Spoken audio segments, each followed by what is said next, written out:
Good morning, John. I'm here to debunk a myth. It's a simple statement that is really hard not to believe knowing what we know. The internet brings out the worst in people. The anonymity of the internet allows the deep evil inside of every human to spew forth in a fountain of vomitous hate. And yeah, I see it even on our content. On our sex episode of Crash Course Psychology, there were thumbed up comments talking about how homosexuality is a disease. And yeah, there are two hosts on SciShow Space. One of them is male and one of them is female. I would like you to guess which one has constant comments about their appearance every time they're in a video. But you and your friends, you aren't hate mongers. So it must be other people. Those people at the grocery store who seem very nice, but then when they get home, they go on the internet and then they put on their costume and they become Internet Turd! Superhero extraordinaire. But I want to make a hypothesis here that allows me to feel better about the state of the internet and the state of humanity. I'm thinking anonymity doesn't bring out the worst in people.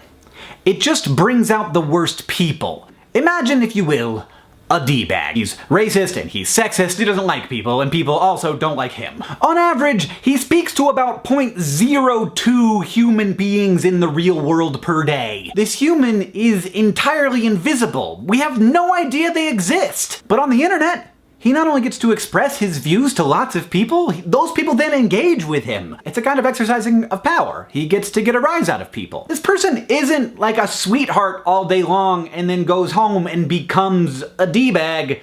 He's a D-bag. The reason you don't run into internet trolls in real life is because trolls don't talk to people in real life. This entire episode is conjecture.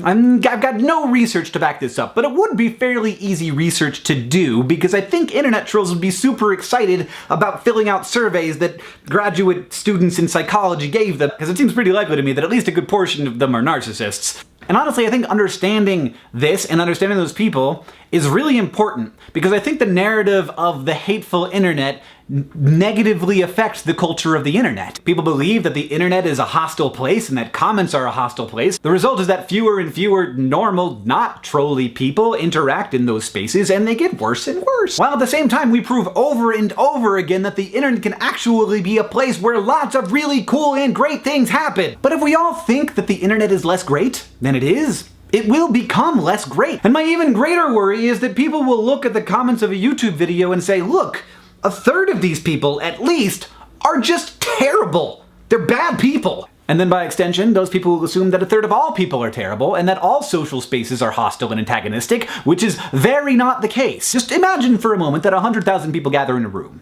It's a stadium, a very large stadium. Now, what are the odds that there aren't going to be some bad people in that room? 0. So it shouldn't be too much of a surprise that when 100,000 people watch a video, some of them are gonna be racist troll turds. Now, a big problem here is that YouTube has lately been promoting discussion rather than how many people thumb up a comment. So a comment will end up way at the top of the video because lots of people are discussing that comment. It's usually because that first comment was extremely inflammatory and wrong, and people are arguing about it. And the trolls are loving it. That's an algorithmic problem. I don't know if they know about it, but it seems pretty obvious. As a person who has met a number of people, most of them, like 90% of them, are good. They're good people. Not because culture tells them to be good, not because they're afraid of being found out and they're waiting for that moment where they can be anonymously evil, but because they're people, just like you and just like me. John, I'll see you on Tuesday. Like Wattpad and Tumblr and Facebook and YouTube and like cool things happen!